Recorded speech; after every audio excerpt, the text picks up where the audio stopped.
Hey, good afternoon, everyone. It's nice to see everyone here. I know it's cold outside. And despite of our numbers, I'm still happy and excited to share to you today's message. I guess everyone saw the poster this morning. And I really intended not to put the passage because I want everyone to be excited, just like the way I am. So, again, let me start it the way I always start it, by welcoming you all together and stating the date. Because normally I say the date so that when you watch the video, you know when was it, right? So today is November 24, and it's the last Sunday of the month. Oh, time flies so fast. Next week, it's already December, right? So, it's getting close. We're heading close to the end of the year. So, few more weeks, it's 2025, right? So, just 5 more Sundays.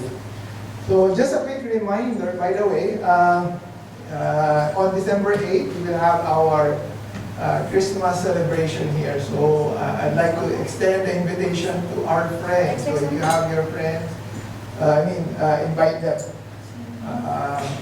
I already invited some of our good friends. So, I hope they could all come. So today, we are going to continue with our study. I remember last time when I was here, in front of you on the pulpit, I speak on the topic about sanctification, right? So sanctification. And I'd like to continue with that. Now, just like the last time I speak about the topic about the book of Amos. I hope you still remember, right? That was, the message was entitled, Aligning Ourselves with God, right? So we studied the book of Amos, and I remember we discussed about the plumb line, right? What's the analogy or the symbolism of a plumb line?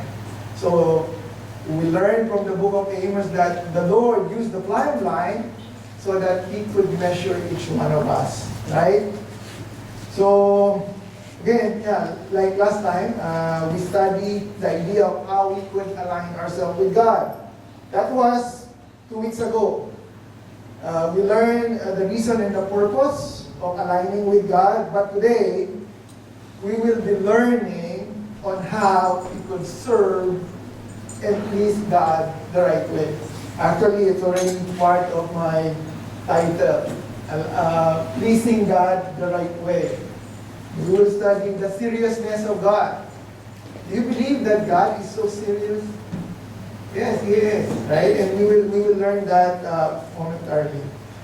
Again, we will be studying a book in the Old Testament, and that book is the book of 2 Samuel. So we will be diving into that book, particularly in chapter 5 and chapter 6. Now, this is about the story of one of the greatest king of Israel. And probably you already know who he is, right? It's King David, right? And as always, we would get some important background to help us understand our subject further. Short lang naman, okay? And the goal is to understand, once again, the portion of that biblical history. Because the book of 2 Samuel, there's only one book before, Samuel. Then they just divided to 1 Samuel and 2 Samuel. So that book is a historical book, meaning it's an account, right? So we will try to understand what the story is all about and then learn what it would like to teach us today in line with the concept of serving and pleasing God. Who among you want to please God? Raise your hand. Now, all of us want to please God, right? And all of us want to serve the Lord, right? But the question is, do we serve the Lord the right way? And that is something that we will try to answer today. I know a lot of people want to serve God, but we're not so sure if we are serving Him the right way. Right? So that is something that we will try to address today. So today's approach is going to be, or is slightly different. What I intend to do is to do a narrative type of message. When I say narrative, it means I'm going to do some storytelling. Okay? Kasi it's a historical passage, so it is, it is something that we need to understand. So, I will be doing like a storytelling, and in the end, we will try to gather some lessons we could pick up from the story. Okay? And to start, let us open our Bible in the book of 2 Samuel, and let's just read some of the highlights. Okay? I'm going to, show some highlights on the book. And I'm not going to ask you to stand up so that, I think the Lord would understand. We normally do, we stand up to give reverence. But this time, I'd like us to see the passage, right? So, if you have your Bible, I want you to open it in 2 Samuel, and we'll start with chapter 1. So this will be our scripture inspiration for today. Let me read. Okay, so here, on the board, you can just simply follow along with me. It says there, 2 Samuel chapter 1, verse 1 to 4. After the death of Saul, David returned from striking down the Amalekites and stayed in Ziklag 2 days. On the third day, a man arrived from Saul's camp with his clothes torn and dust on his head. When he came to David, he fell on the ground to pay him honor. "Where have you come from?" David asked him. He answered, "I have escaped from the Israelite camp." "What happened?" David asked. "Tell me." The man fled the battle. He replied, "Many of them fell and died, and Saul and his son Jonathan are dead." So at this point, David learns the death of Saul. Let's jump to chapter 2. Here. Chapter 2, verse 1 to 4. Let's see another event that took place in the life of David. Verse 1, it says there, "In the course of time, David inquired of the Lord, 'Shall I go up one of the towns of Judah?' he asked. The Lord said, 'Go up.' David asked, 'Where shall I go?' 'To Hebron,' the Lord answered. So David went up with his 2 wives, Ahinoam of Jezreel and Abigail, the widow of Nabal of Carmel. David also took the men who were with him, each with his family. They settled in Hebron and its town. Then the man of Judah came to Hebron, and there, what happened? They anointed David king over the tribe of Judah. Okay, so at first, chapter 1, David learns the death of Saul. Chapter 2, David became king of Judah. Now, let's move on. Let's jump to chapter 5. Another interesting story about David. Verse 1 up to 3, it says here, "All the tribes of Israel came to David at Hebron and said, 'We are your own flesh and blood. In the past, while Saul was king over us, you were the one who led Israel on their military campaigns.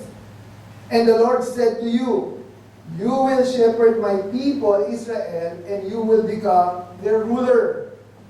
Verse 3, "When all the elders of Israel had come to King David at Hebron, the king made a covenant with them at Hebron before the Lord." Look what happened. "And they anointed David king over Israel." Okay, so in chapter 2, David became king of Judah. In chapter 5, David became king of Israel. Remember Judah and Israel, north and south? Okay, now let's move on to chapter 6. Chapter 6, this is where we would focus more later. Verse 1, it says here, "David again brought together all the able young men of Israel." How many? 30,000. He and all his men went to Bela in Judah to bring up from there the ark of God, which is called by the name of the Lord Almighty, who is enthroned between the cherubim on the ark. They set the ark of God on a new cart and brought it from the house of Abinadab, which was on the hill. Uzzah and Ahio, son of Abinadab, were guiding the new cart, with the cart of God on it, and Ahio was walking in front of it. Verse 5, David and all Israel were celebrating with all their might before the Lord with castanet, harps, lyres, timbrels, sistrums, and cymbals. Okay, so those are the passage that we could see or we could read on the book of 2 Samuel. Those are some of the highlights on the life of David written down or accounted on the book of 2 Samuel. So let's offer this time first in a word of prayer. Our Heavenly Father God, Lord, once again, we would like to thank you for this time that you have brought us all together here. Really, Lord God, that we could have been in other places, but you decided to bring us here together, Lord God, so that we could study your word, Lord God, and we could hear your word, and we could praise you and glorify you. Lord, I just pray that you will be the one to deliver your word, that you will only use me, Lord God, as your instrument to have your message be delivered across everyone. Thank you, Lord God, and we entrust everything to you. In Jesus' name. Amen. Amen. Again, the title of our message, The Seriousness of God. And this is based on the book that we're going to study, based on the chapter that we have read a while ago. Specifically on chapter 5 and chapter 6. And before we start jumping to our passage, allow me first, again, just like what I said a while ago, to give you some background about 2 Samuel. So at least you have some idea, and this would somehow help us understand it better. So despite the book was named after the prophet Samuel, the author of this book is still unknown. It is not Samuel himself who wrote it. Nothing was said directly that he was the one who wrote it. That is based on my research. And if we're going to study this book as a whole, we will find out that this book, just like what I said a while ago, is a historical book. It contains the story of three well-known biblical personalities. So, Samuel, Saul, and David. If you would notice, the book of 1 Samuel, it contains the story of Samuel up to King Saul. Remember who is King Saul? King Saul is the first king of Israel. Right? When the people ask for a king, there you go, King Saul. Yun yung binigay ng Lord. And then 2 Samuel focused more on King David, the story of King David, right? And if you will study it further, you will find out that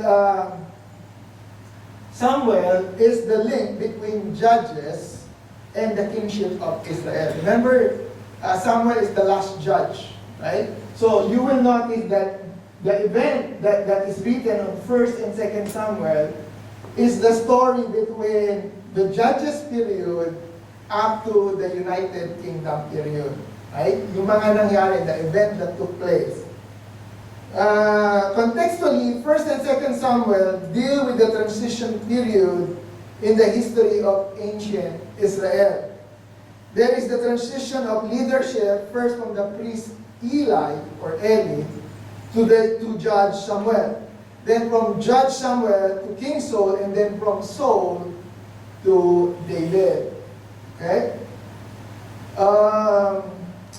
Let's look at the event that took place prior to the chapter we are about to study. Okay? So again, this is just to give you some understanding when was it was written. Okay? And what does it contain. Okay? So let's look now some of the events that took place. Now that we know a little bit about the book writing and timeline, let us now dive into some of the initial from 2 Samuel before we directly embark to the passage we are about to discuss. In the book of 1 Samuel, the story of Samuel and Saul, at the end, you will find the death of King Saul. That is where it is accounted. Doon nasusulat yun. Around 1055 BC, after the reigning over Israel for 40 years, Saul died, the first historical king of Israel. Saul and his son Jonathan were killed in Mount Gilboa during the battle between the Israelites and the Palestine or Philistine.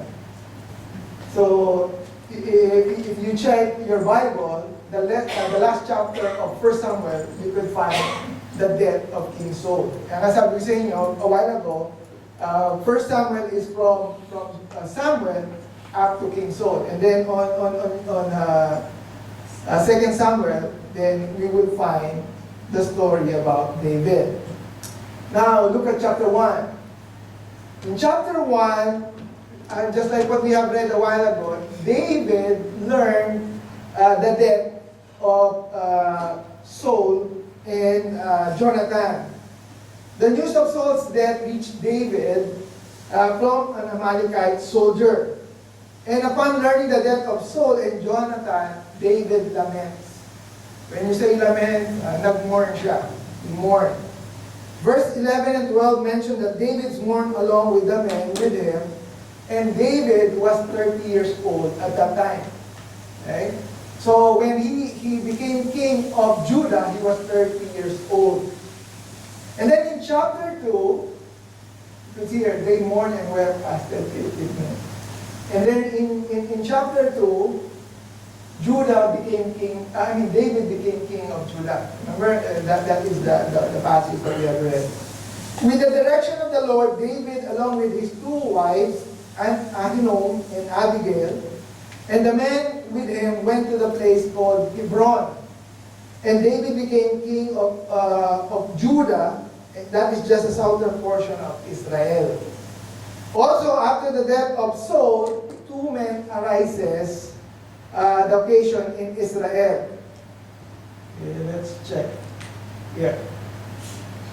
Okay, this is chapter 2 of 2 Samuel. You could see that based on the passage we read a while ago, David became king over Judah. But on the other side, on the Israel side, how do you pronounce his name? Ishbosheth, the son of Saul, yung anak ni Saul, was led by Abner, the son of Ner, the commander of Saul's army, and he became king over all Israel here. So if you would notice on the map, Judah and Hebron, that was David's kingship or kingdom, right? Hindi siya naging king. But the rest, or the blue ones and the rest of Israel, was reigned by Ishbosheth. Ang hirap i-pronounce ng pangalan nito. Parang ang pangit pakinggan, di ba? Ishbosheth. But anyway, Ishbosheth is the son of King Saul, right? And when he became king, he was already, I think he was already, how old is that? 40 years old of age, right? Yeah. So, after the death of Saul, Ishbosheth, his son, succeeded him. And he ruled Israel with Abner, yung kanyang kanang kamay, the right hand, Abner. He ruled Israel for only 2 years. 2 years lang. And despite the death of King Saul, tension between the north and the south continues. Okay?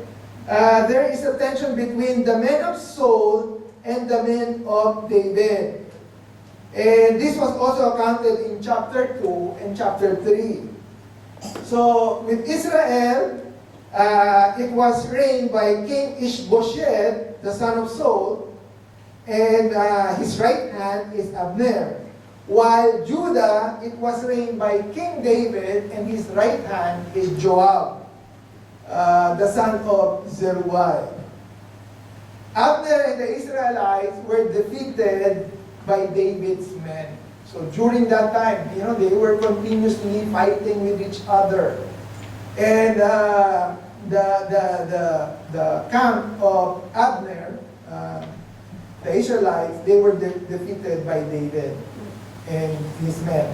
David's men had killed 360 Benjamites who were with Abner. Okay, so they were fighting basically. And in chapter 3, this is what, like what I said, from chapter 2 to chapter 3, they continue to fight among themselves. The war between the house of Saul and the house of David continues. But David grows stronger and stronger, while the house of Saul grow weaker, humihina. Okay? And besides growing stronger in the battle, David's family grew bigger as well.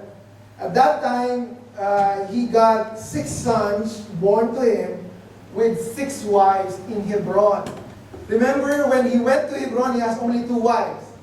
And then after some times, at this point, naging 6 na. Okay, it becomes 6. And in that same chapter, chapter 3, remember Joab, the right hand of David, avenged his brother by killing Abner.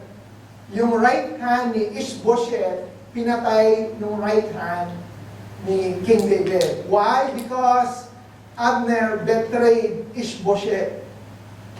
So, si Ishbosheth, ang ginawa niya, si Abner, binetray niya si Ishbosheth. Kumampi siya, he joined David's camp. But since Abner killed Joab's brother during the fight, now kumakampi na siya, now he's trying to betray Ishbosheth. Joab did not like that. So what he did, he killed Abner, Joab. So because, parang just to avenge his brother.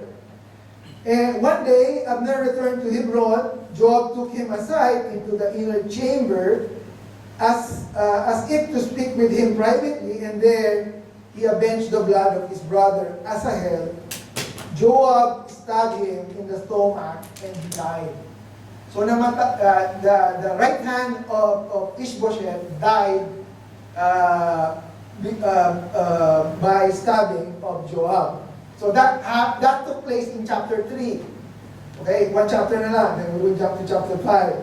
Now in chapter 4, similarly in chapter 4, Ishbosheth died. So chapter 3, his right hand died. In chapter 4, Ishbosheth died. How did Ishbosheth die? He was killed by his own 2 raiding men. His own people killed him. His own people betrayed him. Ishbosheth is the son of King Saul, right? Why? Why did they kill Ishbosheth? Because when Ishbosheth learned the death of Abner, he became fearful. So, pangalan ng dalawang to, si Rechab na ba yan? Yeah, si Rechab, where's the name? Yeah, Rechab and Baana, the captains of Ishbosheth, yung raiding team niya, his raiding team, murdered Ishbosheth because they know, or they think that Ishbosheth is becoming fearful. Ishbosheth was also betrayed and murdered by his own raiding band leaders named Rechab and Bash. Ishbosheth was killed by his own men, and Ishbosheth reigned Israel for 2 years. That's the reason why he only reigns for 2 years. Rechab and Baana felt alarmed when they found out that Ishbosheth lost courage when Abner, his army commander, died. They planned to join David's camp by betraying and murdering Ishbosheth. Actually, si Rechab and Baana, what they did is they cut the head of Ishbosheth and they gave it to David as a gift, thinking that David would be happy that his enemy is dead. But no. In verse 11, that is what he said, how much more when a wicked man have slain a righteous person in his own house upon his bed. Right? Shall I not therefore now require his blood of your hand and take away from the earth?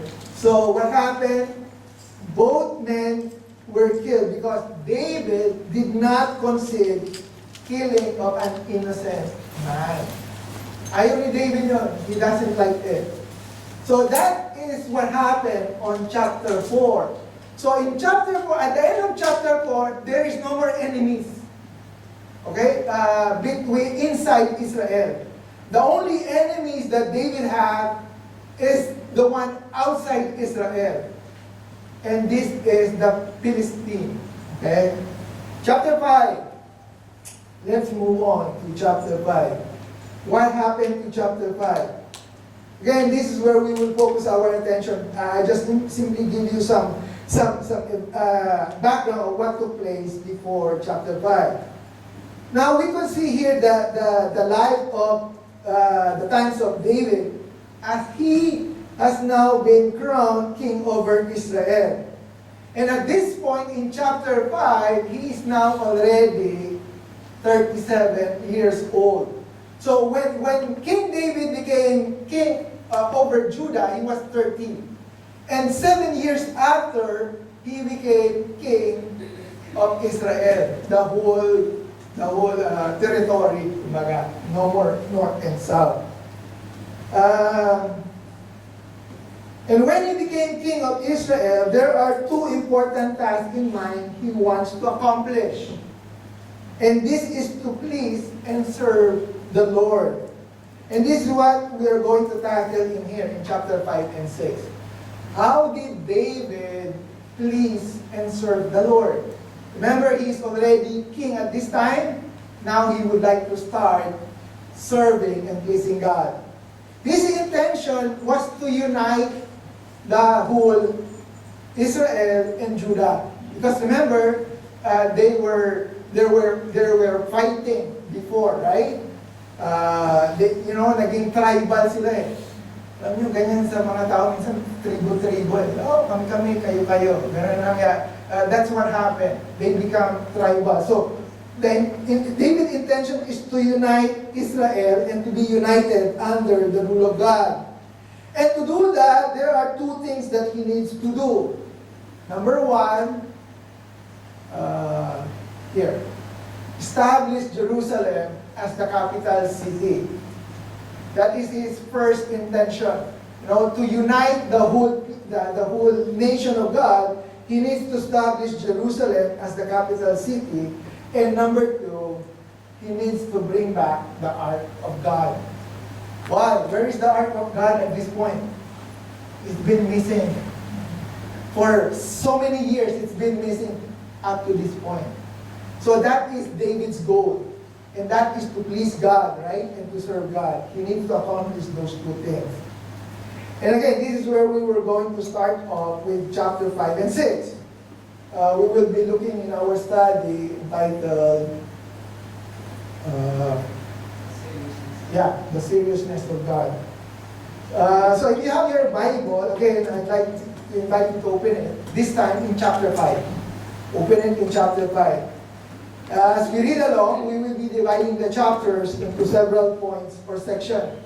And the idea is to understand, this is the main intention of today's sermon, to understand how David accomplished this task and then pick up the lesson afterwards. Right? So the first task is to establish Jerusalem as the capital city. Question now is, what are the events that took place to accomplish this first task? Ano ba yung mga nangyari? What are the things that took place? Let's see. Okay, chapter 5. Okay, the installation. David became king of Israel. This is what I was telling you a while ago. At first, he was king of Judah, but on chapter 5, look at this. Let's read. All the tribes of Israel came to David at Hebron. Remember, this is where God told David to go, right? To Hebron, and said, these are the people of Israel telling David. They were saying, we are your own flesh and blood. In the past, while Saul was king over us, you were the one who led Israel on their military campaigns. And the Lord said to you, you will shepherd my people Israel, and you will become their ruler. When all the leaders of Israel had come to King David at Hebron, the king made a covenant with them at Hebron before the Lord. And look at this. And they anointed David, what? King over Israel. So, the whole Israel, the whole nation of God, is now under the kingship of David. Verse 4. David was 30 years old when he became king, and he reigned 40 years. In Hebron, he reigned over Judah 7 years and 6 months, and in Jerusalem, he reigned over all Israel and Judah 33 years. So he was already 37 at this time. So what can we observe there in verse 1 to 5, if you're going to look at it? Number 1, it says there, all the tribes of Israel came to David. Did you see that? Did you catch that? All, right? You know, the problem is, sometimes it's sad to know that people, or this tribe, only turn to David when their previous choice, King Ishbosheth, Ishbosheth pala, King Ishbosheth, ang pangit kasi ng pangalan niya, was taken away. When King Ishbosheth died, what happened? They turned to David. Before, they were all with King Ishbosheth, right? But since King Saul died, now they want to join David, right? So, yeah. This is what I was trying to say, you know. On the same principle, it's sad when Christians only recognize Jesus as King when all other choice crumble. Minsan, you know, sometimes we only tend to go to the Lord Jesus Christ when you don't have any choice. Just like these people. Right? The Lord Jesus Christ become a second option. And this is a sad part. And this is similar to what they're doing, right? They only recognize Jesus as King when other choices crumble. We should choose Jesus outright, not just when other option falls. Remember, the Lord Jesus Christ should always be the top of our priority. 3 arguments of the elders of Israel to convince David. Ano sa palagay niyo yung reason why these tribes of Israel were able to convince David? Actually, it's already there. I highlighted. Number 1, these people of Israel, you know, previous enemy of David, they said, we are your bone and your flesh. It's true, right? The elders of Israel received David's leadership because he was an Israelite himself. This is significant because before, in history, David had lived with the Philistine. Remember when he was running away with Saul, nakitira siya sa mga Philistine, right? This was during the time he was running away, and the elders of Israel put that away and embraced David as one of their own. But in history, David turned his back from Israel. Pero sabi ng mga Israel, oh, you know what? We will forget that. We will join you. What else? Another thing that they said, you were the one who led Israel out and brought them in. So what does it mean? It means that the elders received David's leadership because he already displayed his ability to lead. You know, the Israelites saw the leadership skills of David already. And lastly, they also said, the Lord said to you, you shall shepherd my people, Israel, be ruler over Israel. So the elders of Israel received David's leadership because it was evident that God called him to lead. Okay? So what can we pick up from that thing? Well, the elders of Israel received David's leadership when they see these things in him, right? And similarly to us, church, when we see these things, this same thing our leaders, we should also receive them. Now, this is a good qualification for leaders. Number one, a leader must belong to God's family. Hindi tayo pwede kumuha ng leader na outsider. Right? He needs to be, just like David, he is part of them. Number two, he must demonstrate the ability and the capability to lead.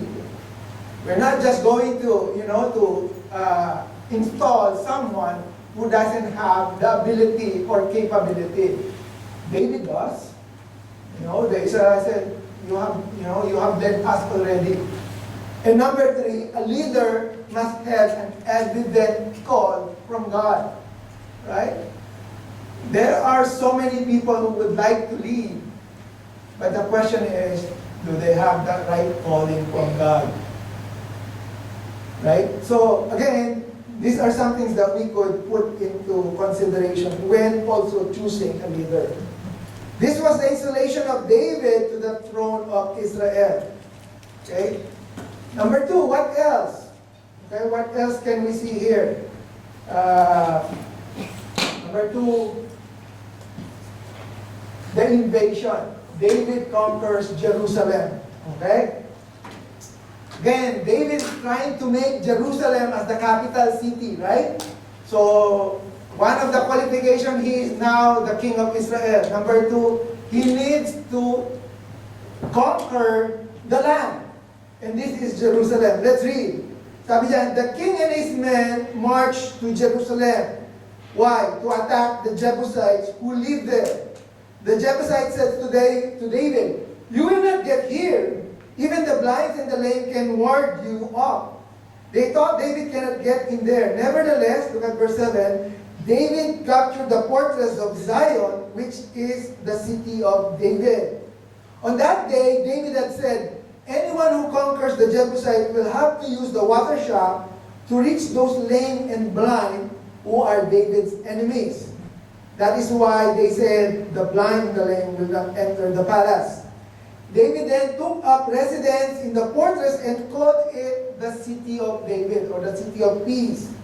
He built an area around it from a terrace inward, and he became more and more powerful because the Lord God Almighty was with him. So, at this point, David is now king of Judah, king of Israel, and at the same time, he was able to conquer Jerusalem. The king and his men went to Jerusalem against Jebusite, right? And up to this time, going back to history, Jerusalem was a small Canaanite city. At this point, they were being squatted by the Jebusite. Remember, Jerusalem was part of the land that God gave to His people, the promised land. But remember, in the past, they did not shove them away. They let the Jebusites stay. Right? God brought the Israelites into promised land, and God divided up the land to tribal allotment. And this territory where the Jebusites were residing was given to the tribe of Judah. But the problem with the tribe of Judah, they did not push them away. They just simply let them stay, even up to this point. God's intent was to give this promised land to His people, and they were to drive the inhabitants. They are supposed not to allow the Jebusites to remain, but that never happened. Right? So David now comes to Jebus, and he's now going to make this city the capital city of Israel. But the problem is the Jebusites were reluctant. They even mocked David, right? Have you seen that? Sabi nila kay David, look at this blue one. You will not get in here.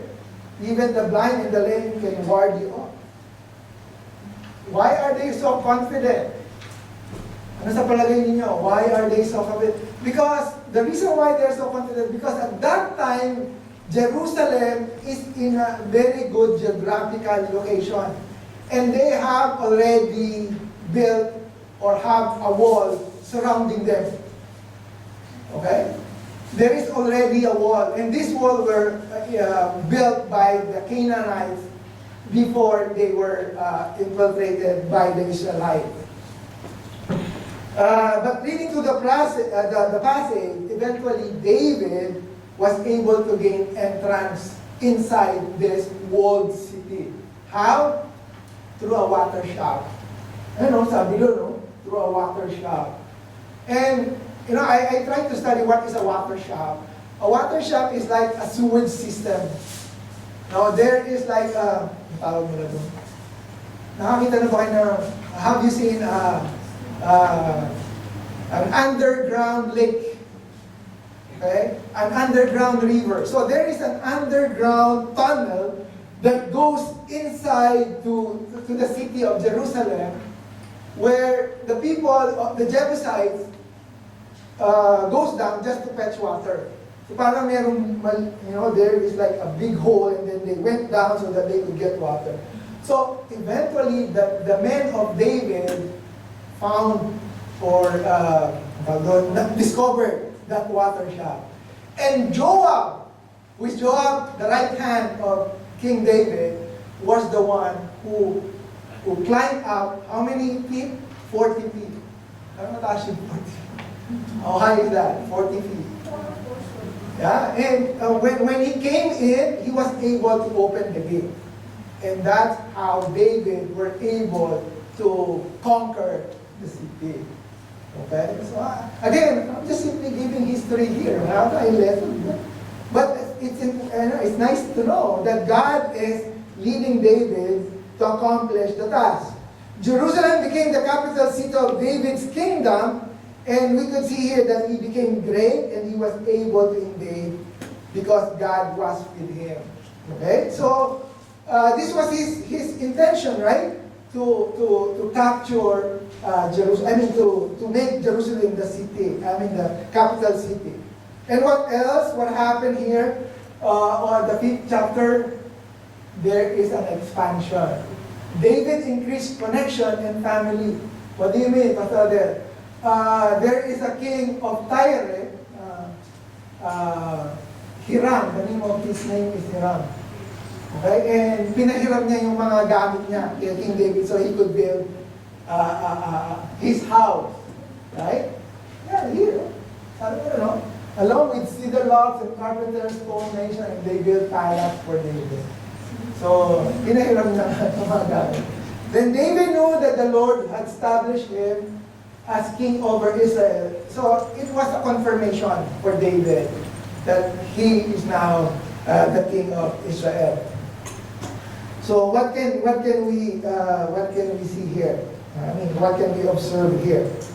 Three important things that David knew or realized. Because you don't know, then David knew, right? Number one, David knew that it was the Lord who established him as king over Israel. Okay, that is important. Number two, David knew that the kingdom belongs to the Lord. And number three, David knew and realized that God wanted to use him as a channel of blessing to his people. So it's a confirmation, right, at this point. David already understands God is dealing with him. But still, despite of that, David did a direct disobedience to God. Meron siyang ginawang kapalpakan. He did something that is not according to God. And what is that? Verse 13, David took more concubines and wives in Jerusalem. Remember, he has 2 wives already, and then nag-add pa siya, di ba? Now, how many wives he have there, right? I think he has 6 now. Probably David might have thought that having many wives, and especially many children, is a sign of God's blessing. Though if we study his life, we will find out that most of David's problem is related to his wife and to his kid. Right? So that doesn't necessarily mean that's true. In fact, there was an instruction given to Moses in Deuteronomy 17:17 that when they choose a king, the instruction was, he must not take many wives. or his heart will be led astray. He must not accumulate large amount of silver and gold. So there is a direct disobedience from David. And in fact, even in the Old Testament, ang tawag sa maraming asawa, polygamous. Polygamous is not even designed by God. It was just simply allowed by God, but it is not the design. In Genesis 1:1, sabi, a man will leave his father and mother and join his wife. Not wives, right? Hirap yata ng madaming asawa, di ba? I don't know how they could handle that. Si misis ko, hirap na sa akin eh. Madami pa kaya, di ba? So, yeah, there should only be one, right? So, it's a direct, though, even David does this kind of disobedience, God did not just strike him and kill him right there and there, right? Because God will still use him mightily. Okay, so now, David already accomplished the first task, right? And that is to establish Jerusalem as the capital city. It's done. Okay? Second task. What is the second task? Bring the ark. You know, bring back the ark of God. Where is the ark of God? Where is it? It's been missing. Actually, let's go back and to understand where is it right now. Actually, I have it. It's in the basement now. Nasa basement now. Look at 1 Samuel chapter 4. Basahin ko na lang. We're not going to study further because I just simply wanted to let you know and understand where it goes. So Samuel's word came to all Israel. Now the Israelites went out to fight against the Philistines. So they always been fighting. I think even up to now, they're still fighting, right? The Israelites camped in Abner and Philistines at Apec. The Philistines deployed their forces to meet Israel in battle spread. Israel was defeated by the Philistines who killed about 4,000 of them on the battlefield. Na-defeat yung mga Israelites. When the soldiers returned to the camp, the elders of Israel asked, why did the Lord bring defeat on us today before the Philistines? Sabi ng mga Philistines, let us bring the ark of the Lord's covenant from Shiloh so that he may go with us and save us from the hand of our enemies. The Ark of the Covenant represents the presence of God. That is their mindset, right? So the people went to Shiloh and so that they could brought the Ark of Covenant and so that they could win. And Eli's two sons, Hophni and Phinehas, were the one who is with the Ark. So let's continue here up to verse 11. When the Ark of the Lord's Covenant came into the camp, in the battle, they thought they're going to win, right? I'm not going to read everything. So the Philistines got afraid because the Philistines said, oh, they have the presence of God with them. So we will lose, right? But they tried to encourage one another. And look at what they said. Be strong, Philistines. Be men, or you will be subject to the Hebrews, the Israelites. They have been to you. Be men and fight. So what happened? The Philistines fought. And the Israelites, the nation of God, the people of God, what happened? They were defeated. And every man fled to his tent. And look at this. The slaughter was very great. Israel lost how many? 30,000 foot soldiers. And look what happened to the ark. The ark of God was captured, confiscated. It was on the hands of the Philistines all the while. And Eli's two sons, Hophni and Phinehas, died. So in summary, the Philistines won. 30,000 foot soldiers of the Israelites died, and pangalan nun, Hophni and Phinehas, the son of Eli, the priest, died. The ark has been taken care of for a long time, has been captured and sequestered by the Philistines. So this is David's goal, to take it back. Because David thought, in his mindset, this is our God, representing our God, right? So he wants to take it. So going back to chapter 2, chapter 5, what happened? Now David is now facing, to bring back the ark, David is now facing the Philistine again, right? But this time, David is already the king. And this time, the Philistines were defeated, unlike what happened in the past. Look, so David did what the Lord commanded him, And the Philistines all the way from Gibeon to Gezer, they were struck down. How did he become successful? Because he inquired of the Lord. That's the key secret. Right? When David inquired to the Lord, he became successful. Give me, konti na lang. Upusin ko. Yeah, konti na lang. So, the Philistines were defeated. Sino ba ako? So, yeah, the Philistines were defeated twice, actually. But there's one thing that I would like to highlight here. Yeah, there. They were defeated because David inquired of the Lord.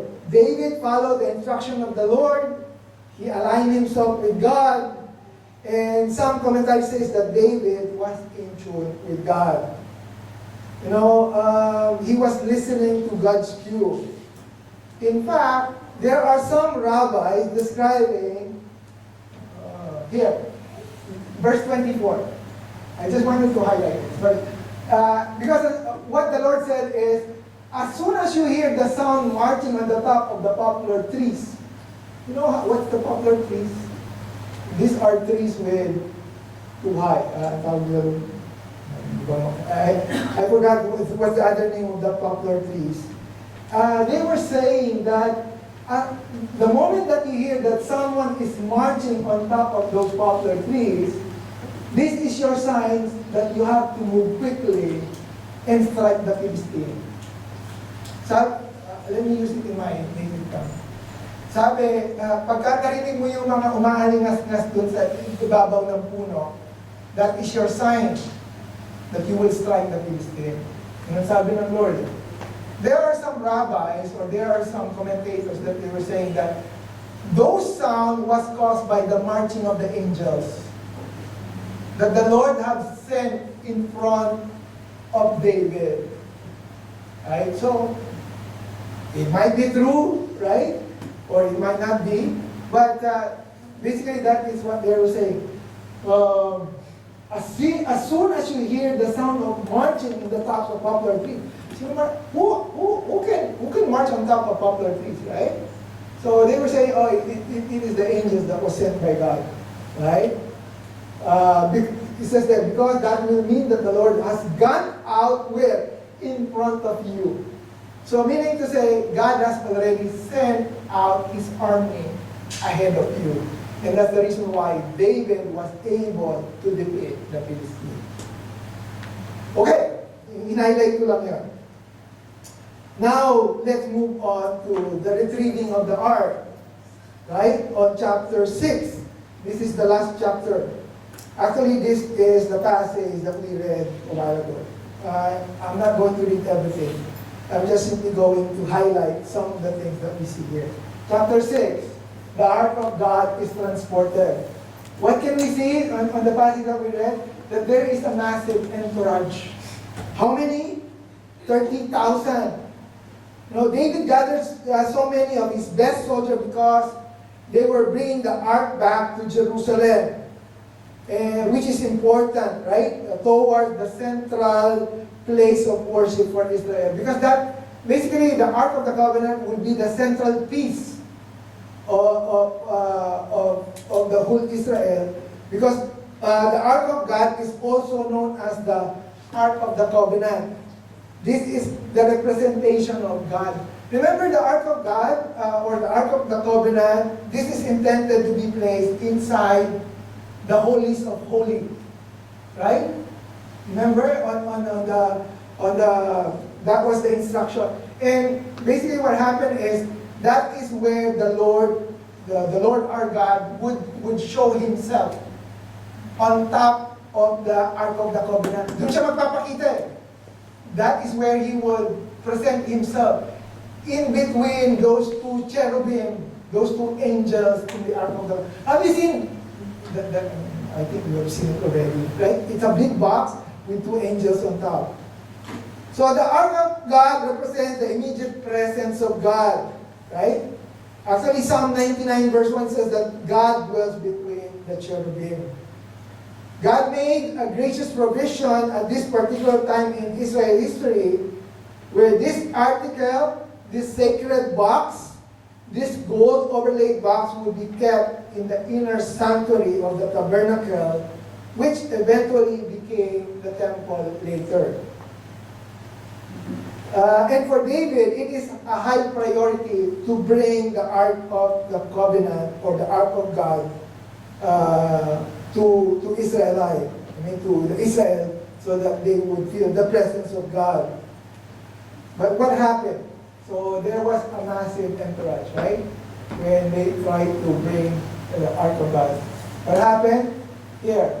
So they sent the Ark of God on a new cart and brought it from the house of Abinadab. So they put it on a new cart. That is their means of transport.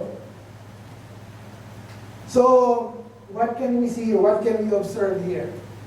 Well, this is a classic example of a person wanting to do the right way, but end up doing it the wrong way. Right? Now, transporting the ark on the cart was against God's command. Because it's very specific that God's instruction is that it should be carried by the priest on the pole. You are not to put it on a cart, right? The Philistines transported the ark on the cart previously when they defeated the Israelites, and then they get away with it because they were Philistines, right? But God expects more from His people, Israelites. Now they have to take the example from God's word and not from the innovation of the Philistines. David's motives are good, but they're mindful and their methods are wrong. Ano intention ni David? To bring the ark back. But their method, it's a failure. Right? And actually, I would like to think that they are not even mindful. Because they should have known already the instruction of the Lord, right? How they should take care of the ark. Pero ang ginawa, you know what? Just put it in the cart. Let's go. Let's celebrate. That's what happened. They started to celebrate and they are not being mindful. It's possible that they are all preoccupied with the celebration. Actually, if you read the passage, the atmosphere was so joyful and exciting. But the problem is that none of it pleased God. Right? Because it was all in disobedience to His word. So, let's see what happens next. I'm looking at the clock. Here. The Ark of God being transported, there was a mistake along the way. What happened? As they were transporting it, the oxen stumbled, nadapa yung oxen. And all of a sudden, parang out of balance. So, who was that? Uzzah reached out and took hold of the ark because the oxen stumbled. So what happened? The Lord's anger burned against Uzzah because of his irreverent act. So God struck him down and caused him to die there. Okay, so sometimes we will be prompted with this kind of question. Why was God so angry here with Uzzah? Tinutulungan niya lang naman. He was just simply trying to save the ark of God to fall, or maybe not to be off balance, right? Because the oxen stumbled. It seems like that he's just simply doing a good thing or the right thing. But actually, in verse 7, it was already gives us the reason. It simply says that it was an irreverent act.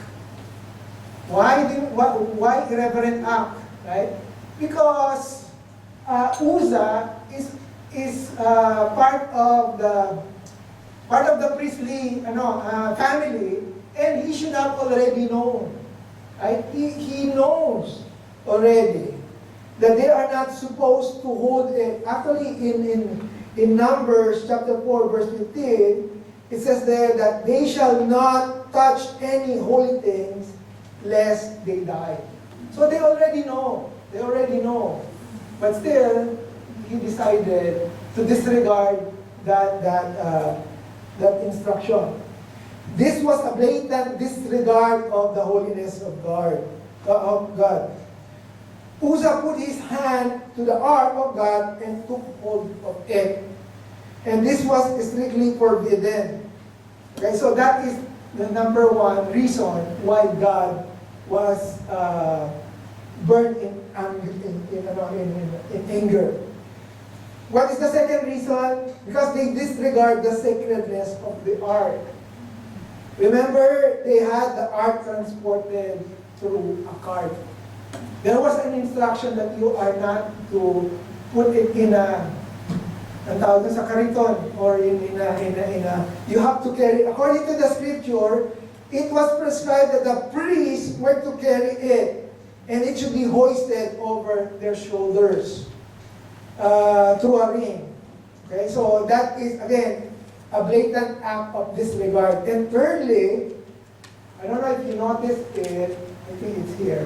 Thirdly, number one, hindi nila sinunod yung paghawak. Number two, they put it in the ark, in the cart. And number three, here, Ahayo was walking in front of it.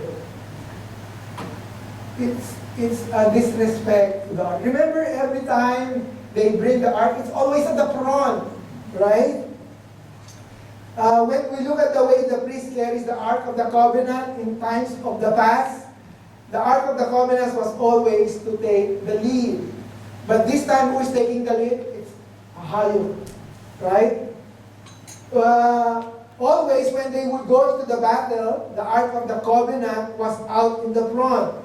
When the people of Israel crossed the Jordan River, the Ark of the Covenant was out in the front.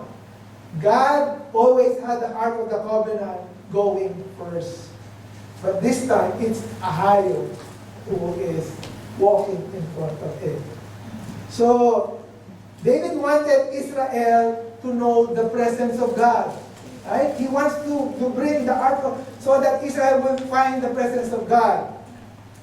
But God showed up, but this time, not in the way they would like it, or anyone would want it. Why? Because he killed Uzzah.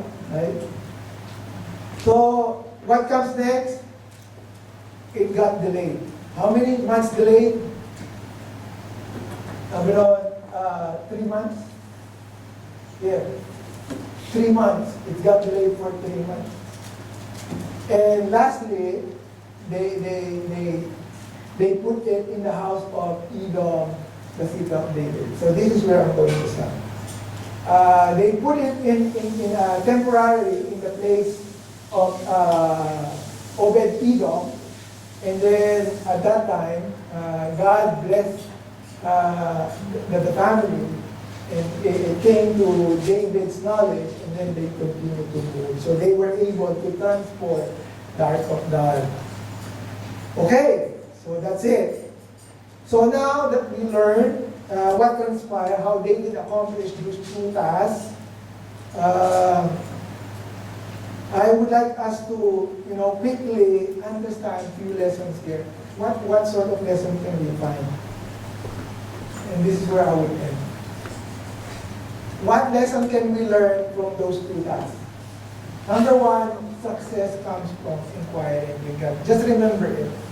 Every time that we're going to do something, I think I remember we discussed this in the Bible study, unless the Lord builds the house, and unless the Lord watches the city, everything will be in vain. All wrongdoing have consequences. And every time that David inquires to the Lord, he becomes successful. I'm going to, personal obedience is far greater than personal sacrifice or offering. We can imagine that this man thought that having the new card would please God. Right? Oh, maganda naman yung intention. but they disobey God, right? God would not be very pleased with our fancy new car. No, they thought that the new technology or luxury could cover over their ignorant disobedience. So we cannot replace yung obedience with our personal offering with God. Number 3, numbers doesn't count when doing the wrong thing. How many people are with David? 30,000. But because of one mistake, everything stopped. So you and I are all connected. So when you fail, it affects me. When I fail, it would affect you. Right? Regardless of how many or how much we do things, if it's not according to the instruction of God, it will fail. Now, similarly, sometimes, this is my last page, sometimes we see other churches, big or small, that have the most spirit-filled worship. But they fail to teach the Word of God accordingly. Right? Sometimes makikita natin, ang laki ng church nila eh. They even do praise and worship as if like parang madadala ka talaga. But the problem is sometimes, not all, I'm not saying all.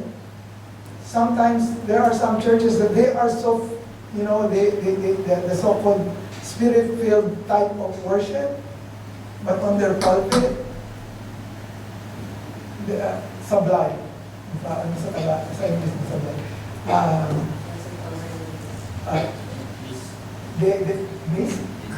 They miss the right teaching. Sabi ko nga, you might have all this kind of spirit-filled type of worship, but if you are not aligned with the scripture, it will count nothing, right? And that is why it is important for us to understand what is happening on the passage. Not just, I'm just being filled, right? Don't get me wrong. I mean, I myself, I'd like to be filled by the Spirit, to be driven in times of worship, but it needs to be aligned in the Word of God. And lastly, before we finish, like what I said a while ago, we are all connected to one another, right? Mistake of one affects other. One mistake, everything stops. Just like what happened. Let's pray. Our Heavenly Father God, Lord, once again, we are so thankful, Lord God, for this story that you have imparted to us, the story of David, of how he did accomplish those 2 tasks. Truly, Lord God, sometimes we want to please you. Sometimes we want to serve you. But there are times that we do things the wrong way. We disregard your instruction, Lord God, and it ends up that we fail. Lord, help us, each one of us, Lord God, to understand your instruction and understand, Lord God, how you would like us to accomplish it. Lord, thank you for this message. And now, Lord, we entrust to you everything. In Jesus' name, amen.